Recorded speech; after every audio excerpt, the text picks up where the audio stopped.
อนเอาเอ็ดโอ้โจมก็ดูเอ็ดมึงมีพูดอะไรบักเชี่ยวมึงจะมาคัดขาโอ้ขาคัดโอ้ขาคัดมึงมีพูดดูแลนี่แล้วเป็นหยังแล้วเมาแห้งบ่หรือว่าใดบ่แม่นเมาเลยบ่มีให้เบิ่งลูกหลานบ่มีหั่นนะเบิ่งนั่นน่ะน้องหมายไปใช้ซะน้องไม้บ่แล้วน้องไม้ก็อยู่เงินเพิ่นบ่แล้วไปแล้วบ่มีเพิ่นแหละอันนี้บ่เพิ่นอันนี้ก็ได้น้องไม้บ่มีผู้ไม้ก็พอเป็นน้องไม้ให้แล้วไปจม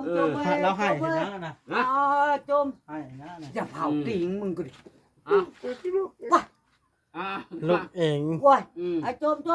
พอน้องไม้เนี่ยนี่ผู้ดูแลเขาเนี่ยมาดูแลนะโอ้ยมากินแล้วมาลูกเตียงทุกอย่างอึบอับให้เฮ็ดเบิ่งอยู่เลยลูกเต้าก็มาคอยมาเยี่ยมเลยอย่าลืมกดติดตามเพื่อเป็นกำลังใจให้ผมด้วยนะครับทุกคนขอบคุณมากๆครับพี่น้องออกจากเทือนทันหมอผ่านมาทางนี้บัดเสียงดังกระทึกอยู่ก็เลยแวะมาเบิ่งลูกก็บ่มีน่ะเนาะลูกก็บ่มีสบายดีเด้อลูกก็บ่มีหลานก็มีป้าขอว่าเสียงยังดังก็เลยแล่นแวะมาเบิ่งเป็นหยังอันนี้ลูกเตียงเพิ่นอยู่เดียวเพิ่นดูแลเพิ่นน่ะนะจมเขาเดี๋ยวนี่จมแค่หมอนเอาเอ็ดโอ้จมก็ดูเอ็ดมึงมีพูดอะไรบักเชี่ยวมึงจะมาคัดขาโอ้ขาคัดโอ้ขาคัดมึงมีผู้ดูแลนี่แล้วเป็นหยังแล้วเมาแห้งบ่หรือว่าใดบ่แม่นเมาเลยบ่มีให้เบิ่งลูกหลานบ่มีหั่นนะเบิ่งนั่นน่ะน้องหมายไปใช้ซะน้องไม้บ่แล้วน้องไม้ก็อยู่เงินเพิ่นบ่แล้วไปแล้วบ่มีเพิ่นแหละอันนี้บ่เพิ่นอันนี้ก็ได้บ่มีผู้ไม้ก็พอเป็นน้องไม้ให้แล้วไปจมแล้วให้เห็นนะจมให้นะอย่าเผาติงมึงก็ดิว้าลูกเองว้ายจมพอน้องไม้เนี่ยผู้ดูแลเขาเนี่ยมาดูแลนะโอ้ยมากินแล้วมาลูกเตียงทุกอย่างอึบอับให้เฮ็ดเบิ่งอยู่เลยลูกเต้าก็มาคอยมาเยี่ยมเลย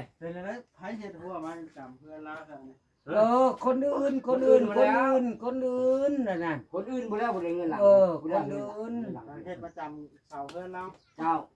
เฮ็ดมาอย่างนั้นน่ะจักแล้วหมู่เราโอ้แดนเขาน้องแดนเขาแดนเขานั่นแล้วนี่รอบอันแล้วขายอีกเหรอขายแล้วไว้กระบูแล้วเพิ่นได้ไว้ก็ได้ขายเชนีนี่มันก็ได้ที่ต้นเพื่อนหัวดำกลางนี่แหละบ่มีไปดูเลยเมาแล้วทิ่มเลยลูกเอ้ยทิ่มเลยน่ะ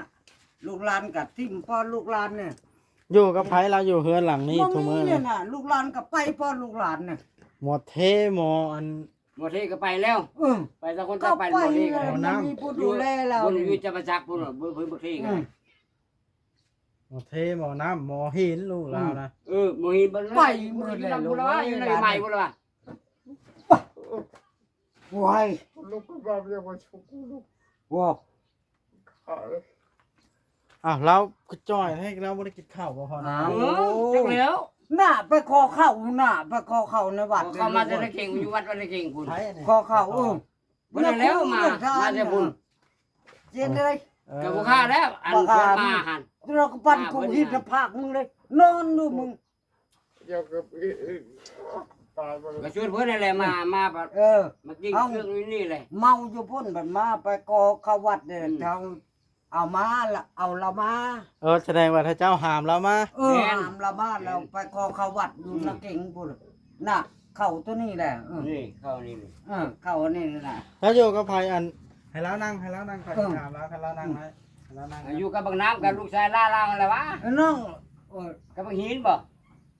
หินฉันอยู่น้ำเอื้อยมันบางหินอยู่เอื้อยของฟังเอื้อยนี่ไม้ลูกว่าคุยกับเพิ่นตัดลูกศาสตร์นี้ให้เพิ่นอะไรกันอยู่กับไผลุงชายอยู่นี่บ่มีผู้อยู่เนาะเดียวเลยอยู่ผู้เดียวบาทเลย ลูกป้าทิ่มล่ะ ลูก โอ้ โอ้ไปทางนั้นก็ได้สิได้ทิ่มเนาะทางไหนก็เมาเขาแห้งแล้วเนาะ เจ็บมันน่ะกูก็จำหน้าผากกันเลยนะ กินเหล้ากับไผอันนี้น้ำกันกับเจ้าบ่ บ่แม่น เอาแต่เฮาเอามาน่ะอยู่ในเก่งบ่เอามาเดี๋ยวไปขอทาน เอามาอยู่ในเก่งบ่ได้ เอามา เออ ไปขอเข้าวัดเนี่ยแต่เฮา พ เอา อ มา มาจะในเก่งบุญ แล้วให้เจ้าอัดชามมา เออ อัดชามมา อาจารย์มาเอาเรามาเดี๋ยว ลูกอันพอได้แล้วอัดสามมา เออ เอ เพิ่นไปขอเขาอยู่บ้านในเก่งบุญอัดสามมา ถึง แม่น เจ้าเนี่ยแหละ ป้า สง ป้า สาร บ่ได้ เราแหละเจ้าเอามาบาทเนี่ย พอพอนี่เอามา ไป อั ไหน ดสาม เออเราทำแบบ ขอข้าวได้น้อยนะ เข้ามาแต่วัดบุญมาแต่วัดบุญบ้านในเก่ง เอา บุญ วัด ได้ประมาณ7-8โลเนาะ เออไม่แหละ โอ้ยข่อยบ่ได้มาเยี่ยมแต่โดนแล้ว แน่ แม่น ปานนี้พี่ละบ่ได้ไหน แน่ เออ บ่ลุงชมชาย อืม ปานนี้ละบ่ได้ไหน โยเจนได้เรา ชีวิต เขา นะ ติ่ม นะ เนาะ ป้าฮอดปานนี้ละบ่ได้ไหน เขาติ่มกับปลาเขาติ่มเหมือนกันเนาะ แล้วว่าป้าเขาสิปานนี้บ่แล้วว่านะเพิ่นถามมึง โย นะ บ้านนี้เลยเลยขอขวัดเนาะ ลาวนั่นปลาที่เขาเราจะเฮ็ดแบบนี้ค่อยว่า บ่ กินนกลูกก่อนเอาปู ที่บ้านนี่ลูกเนาะ อ้าวแห้งไห้ดังบ่ ไปเจอเราเครียดเรากัน เบื่อ เครียดไผน่ะ เครียดลูก เกลียดตัวเอง เครียดตัวเองเลี้ยงลูกบ่กุ้มเรากันเนาะเสีย สักอย่างลูกปู เมียตายไปเท่าไหร่เฮ็ดแบบนี้เลยเนาะ โย แม่น ก็กินเหล้ากลับมากินเหล้าอีกแต่เฮิงบ่ได้ บ่กิ กิ น น กั กั บบ กิ กิ น น ลา ลา ด ด อ อก กกินรู้เลยเชี่ยวไว้ ผู้เดียว กิน แก้ มื้อ เหงาเรา เดี๋ยวบ่มีกิ เดี น ยวเที่ยวเฮา กินมื้อละลิตร2ลิตรนี่ เออมึงงุนงิดเนี่ยก็กินแล้วมันลุกหลาย หลาย เออ บ่ฮอดอดข่อยกินน้ำ มันอุกใจแล้วกันล่ะกินเราก็ได้ ตัวเมียก่อน จะได้จะมีเงินซื้อเหล้ากูมื้อนี่ โยมัน ตีพาตีวิตไปคบแก๊กกัน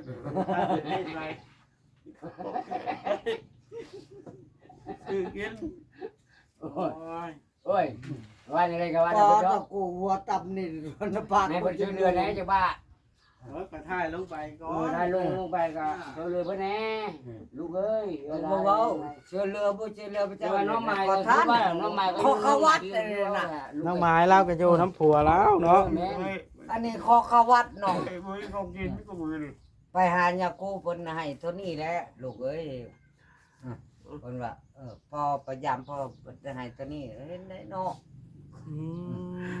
นี่มันจนไปสิดูแลก็มันทุกข์แหละ เราอยากเรากินแล้วอยากเราอยาก เมาแห้งแล้วให้อีกแล้วเนาะ หมูบ่คือเนาะ เดี๋ยวนี้ เขาพระราม พูดปนกับ โอ้ บ่ แล้วอุกอยู่หันเนาะ มัน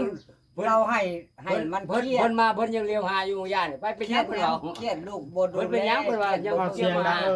เครียดมันยากว่าตัวเองก็เลยขี่รถมา บ่ เบิ่ง ยาบ่เกี่ยว ลูกลูกเลี้ยวเบิ่งเริ่มแล้ว เราเครียด เพิ่นเป็นหยังว่ะ เครียดนะเครียด จอกนึงก็เราก็เครียดนะเราลูกเต้าบ่ดูแลมัน บ่บด ฮะ ผู้สาวว่า บ่บดบ่นี่ฮะ สักคนหนึ่งเด้อง าน ผม ยาก ชอบ หาผู้สาวให้ ได้เด้อผมชอบ บ่บด แล้ววัน รับงานเก่ง ชอบ แล้ววัน ผมชอบมาก เจ็ด บ่บด คนที่ทำงานเก่งๆเนี่ยเดี๋ยวผมดูแลตอนนี้ผมดูแลผมไม่ได้แล้วผมไม่ก็ผม เรื่องเก่งแข็งอยู่กินได้ ลูกชายเลยบอก ตื่นมาได้กินข้าวกินน้ำอยู่ว่าอยู่เพื่อน แล้วก็นึ่งข้าวนึ่งน้ำกินอยู่ พี่จอยนะจ้ะ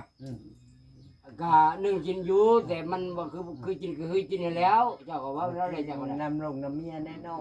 อาศัยผู้เดียวลูกเดียวนี่สิกูจะบุญ ผมไม่ได้จ่อย ก็มันบ่จะบุญนึงเขาน้ำกินผู้เดียวว่าได้เจ้าก็ได้ น้องฮีนได้จะใช้ผู้น้อยนะ มันอยู่หน่วยมัน อยู่ในหมาย เข้าทิ่มเลยก็ปลาเข้าทิ่มเลยนี่ มันก็ไปถูกอยู่หน้าพวก เบิ่งแน่เนี่ยกินเหล้าเจ้าหามมา ขั้นข้าวทิมนี่ต้องไปทีละชา โอ้บ่ทันฮอด ใจบ่ทันขาด มันบอกมันนั่นนะ โอ้ยใจบ่ขาด กันใจขาดแล้วทิ่มแล้วเนี่ยเอาไว้บรรเนา ก็ชื่อเอาเธอ มีทางไปเลยนู่น แต่กูกินนี่บ่บด นี่ บ่กูกิน เบิ่งแน่น่ะไปขอทานน่ะไปขอทานน่ะขอวัดบันน่ะเก่ง กินผู้เดียวก็ได้แล้วซ้ำเลย คนหมู่เพื่อนเฮา นาก็มีเฮ้ยรถไทยก็มีตอนนั้นเนาะ เรา มืดมันมืดมืดได้เมียเฮียแล้วก็หน้าก็เฮีย เมียบ่อยู่นำให้ได้ โยเมียเฮียหน้าก็เฮียยังคนค่อยก็เฮียคนเล่นๆค่อยก็เฮียอีก โอ้ยก็เราบุกใจนะบาด เนี่ยเพื่อนให้มาเพื่อนมาดิ้นก่อน นั่นแหละเสียงดังคอยอยู่พันเสียงเนาะ ค่อย แล้ กิ วน เรา มี มา พิ เบิ่ ษ ง นี่ แน่ ไปสัง บินรถพี่มันรถ เนื้อถ้าเอาเรามานอนนั่นน่ะห้ามขึ้น แสดงว่าหางก็มาฮอดแล้วเจ้าก็เนาะ มาว่าอะไรอัดสามมาได้เก่งพูดเพิ่นมาขอนี่จ้ะ โอ้มาขอเข้ามาขอเข้าเอาสงสารเลย นี่มาลุกนี่เล เอา ย เราน่ะมานอนได้เลยเจ้าน่ะห้ามขึ้น เอาเชี่ยวเลย เสี่ยวกัน เมนเชี่ยว วัดชามนี่ มาห้ามเราขึ้น อันนั้นก็ล้านนั่นแหละ มาห้ามเราขึ้นได้เชียวเว้ย มึ มึ ง ง เชี่ยว ชั่วก็ได้โย่ชั่วแล้วมันว่ามึงมีปุ๊บ แส ปุ๊ ด บ ง ปุ๊ ว่า บ เย็ ยิ น ง แล้ แล้ว วนี่แหละพอ ค มัน นจำเพื่อนนี่เนาะ จักแล้ว ตอนนั้นมันกว้างได้ผูกคอย สิ มา ไม่อยู่แล้ววะคอยกับบุ้งของเราได้เนาะ จะขายเท่าไรอัน มันโยนเลย จะขายเท่าไร อืม จะขายเท่าไรจังให้เขาเห็นว่ามันจำ อย่างเทศาสตร์ท่าที่ขานะ มันราคาอยู่ แดนเนาะ แดน เอ้ยผมเอาขาด เจ็ดแดน ใช่อ่ะ แดนจะอยู่บนจานก็บอกจะขายหรอจะขายเบิ่งบ่จักแล้ว โอ้ไม่ได้ขายนะเจ็ดแดน จักแล้วแดนเขาอยู่ เจ็ด ว่า แดนเจ็ดแดน เขานี่เอาไปขอเลยขอหมูเอา แด เต็ น ม เขาอยู่ใกล้กันเราอยู่หันเอาหมูได้เฮา ตะคาผักวัวเลยแม่นของเขาตะคานี่แหละเป็นของเขาแหละเจ็ดแด เพื่อน นทั้งหมดเอง อืม บอดเพื่อนเขาได้เลย เออ เขากินรู้วิ่งเขากิน เฮ้ยแล้วมันประกอบเขาวัดโอ้เชียวไปเห็นมันนอนอร่อยเจ้ารถซ่อนรถมาอัด3 ไม้มันแบบโอ้ยมึงตายเลยมาปันนอนอร่อยหามขึ้นรถเลยตายว่ามึง รักแล้ว เชียวมึงบ่มีผู้ดูแลหมดแล้ว แล้ว กูหมด เขา วัน มา บ่มีผู้ดูแลเอาบ่มีอะไรแล้ว น้องมายก็บ่ได้ไปอยู่สวรรค์อยู่เวียงน้ำผัวปะมาอยู่เพื่อนนี่ มันก็ อยู่น้ำพัวมันบ่ได้หนู อยู่นี่แล้ว นางก็เทไปไปเฮ็ด ไม่น่าบ่ เห็นนานำพูดไม่ง่ายหรอวะยุ่งใหม่เลยเราก็อยู่แต่เราเอง เบิ่งแม่นปากกูจึงรู้ ยามเพิ่นมีเบี้ยเพิ่นก็บางทีก็ไปอยู่นำอีใหม่เพิ่นบ้านลูกสาวเพิ่นอีใหม่เพิ่น คนเดียว อยู่เดียวมัน เดี เดี ย ยว วเพิ่นบาดนี่แล้วเขาบ่มาสน บุญอีกอยู่เดียวมันอยู่นี่แหละใครก็คือโอ้ยเว้าแล้วโอ้ยคือ มันบ่มี บ่บุญเบาแล้ว คนบ่ โอ้ มี ยคอยเป็นยังเขาเป็นยังบ่อ่ะเป็นยังไอ้พวกนี้มันจกเปียงพี่ ไอ้ยังไรเจอคอยได้เนาะ แม่น นี่แต่เฮาผู้ชบห้ามเราขึ้นเตียงนอนนั่นแหละอยู่หั่นแต่เฮาห้ามขึ้นแต่เฮามาเห็นโอ้ยฉันตายอยู่นั่นแล้วใครสิดูแลเรา โอ้ยไปแล้วเนาะ บอกมัน โยลูกก็บ่เลยอ่ะก็บ่เข้าใจลูก ยังเย็นดอยยังเย็นกินอีกอยู่บ่นี่ ฮะ โอ้ยังได้ บ่ได้นี่น่ะอย่าเลยละ อย่า เมา ได้เราไม่ยินได้เราได้ ถ้าเจ้า มัน กิน ตายแล้วเดี๋ยว กิน2คน เดี๋ย บาว ด เอาเรามาเดี๋ยวเอาเรามาเดี๋ยวเย็น เป็นผู้มือผู้แย่เขาขาดด้วย ไว้ไปดูแลเจ้านะไปดูแลเพิ่น อันนี้ก็ เรา เชี่ยว มาเดินเก่งเราเห็นก็ท่านแล้วเขาเอามาหนู เดี๋ยวเอามา ดี เราจอดรถเรามา บัดสามมาแล้วอย่าเอาอย่าง ใช่บึกเสี่ยวมือแล้วบ่มีผู้ดูแลโอ้เอากูเมื่อนี่ เอามือเอาก็อยู่น้ำผู้เดียวเขาเนี่ยก็บ่มี แม่น ยังได้เมียอยู่เพิ่นดูแลเขาอายุหา คันเมียบัดอยู่วิจ้าผู้ดูแลเอา อยู่ เนาะ ปีศาจอยู่บ่เหี่ยว เดี๋ยวว่าบ้าบุตรใช่ว่าช่วยเหลือไว้ได้บ้าบุตร กินหมู ครับนั่นแหละแนวคือว่าแหละความสงสารเก่าอ่ะ ดีแล้วเจ้าย าใหม่เรากิน หมูคู่ดีนี่ ลูก มาส่ง เชี่ยว เป็น เลย นอนหล่อเนี่ย เอาเมียเด้อติดต่อ เชี่ยวแต่ตะกี้ เจ้าจะได้เมีย อีกได้เมีย สาวแตงอ่อน จะแต่งงอนใหญ่อะไร อยู่ในบ้านเรา เอาคนไทยพวก จะแต่งงอนใหญ่ เดี๋ยวได้คนไทยแล้วก็อย่าง จะแต่งงอน ได้ชาติไต้หวันอยู่ไหน ถามแล้วนี่แล้ว ก็อยากได้คนไทยเขาเบก็น่า ก็แนะนำเยอะ คนไทย มึงอย่าเว้ามันชีวิตแนวนี้แหละจ้า ถ้าใครที่ให้สาวแตงอ่อนเอามาไป รู้หมดรู้ไม่มาพูดเลยทุกอย่างผมรู้หมด เข้าใจ